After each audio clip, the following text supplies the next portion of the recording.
Happy Sunday, everybody. Today I'll be reading chapter 3 in Charlie and the Chocolate Factory, and its title is Mr. Wonka and the Indian Prince. I have a new production assistant. Sky is in charge of my videos moving forward, so I hope you'll see some improvements.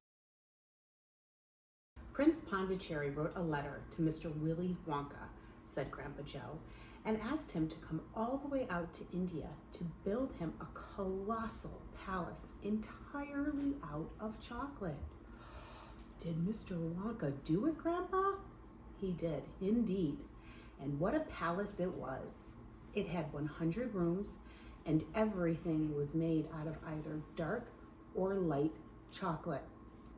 The bricks were chocolate, and the cement holding them together was chocolate. The windows were chocolate, so were the walls and the ceilings, the carpets, the pictures, the furniture, and the beds. And when you turned on the taps in the bathroom, hot chocolate came pouring out of the faucets. When it was all finished, Mr. Wonka said to Prince Pondicherry, "I warn you, though, it won't last very long, so you'd better start eating it right away." "Nonsense," shouted the prince. "I'm not going to eat my palace. I'm not even going to nibble the staircase or lick the walls. I'm going to live in it."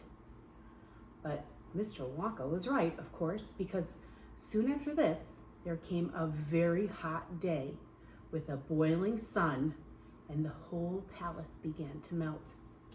And then it sank slowly to the ground, and the crazy prince, who was dozing in the living room at the time, woke up to find himself swimming around in a huge, brown, sticky lake of chocolate. Little Charlie sat very still on the edge of the bed, staring at his grandfather. Charlie's face was bright, and his eyes were stretched so wide you could see the whites all around. "Is this really true?" he asked, "or are you just pulling my leg?" "It's true," cried all four of the old people at once. "Of course it's true. Ask anyone you'd like." "And I'll tell you something else that's true," said Grandpa Joe, and he leaned closer to Charlie and lowered his voice to a soft, secret whisper. "Nobody ever comes out." "Out of where?" asked Charlie. "And nobody ever goes in." "In where?" cried Charlie. "Wonka's factory, of course." "Grandpa, what do you mean?"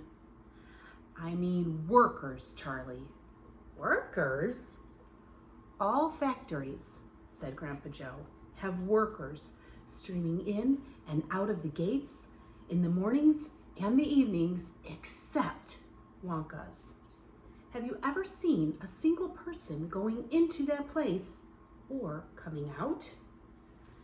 Little Charlie looked slowly around at each of the four old faces, one after the other, and they all looked back at him.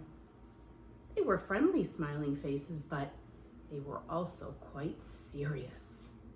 There was no sign of joking or leg pulling on any of them.